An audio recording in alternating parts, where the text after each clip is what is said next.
দিনাজপুর জেলার বোচাগঞ্জ উপজেলার রনগাঁও ইউনিয়নের বনগাঁও চৌরঙ্গি মোড় এলাকার কৃষক মুরাদ হোসেন ভাইয়ের প্রায় ৪৮শটি কলাগাছ গতকাল রাতের ঝড়ে ভেঙে ও ঝরে পড়ে ব্যাপক ক্ষতিগ্রস্ত হয়েছে।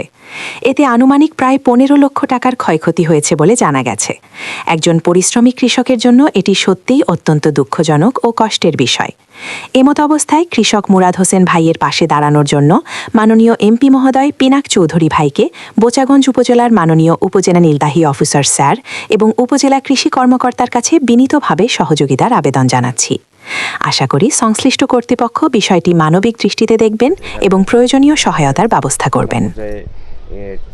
এবং আমাদের বিএনপি তো ক্ষতিগ্রস্ত, আমি কি করবো ভাই, মারা যেতে হবে, এছাড়া কোনো উপায় নেই। পরপর তিনবার কলা পড়া মানে কি 4টি গানের কথা না। আমি বেঁচে আছি আপনার মুরাদ ভাই,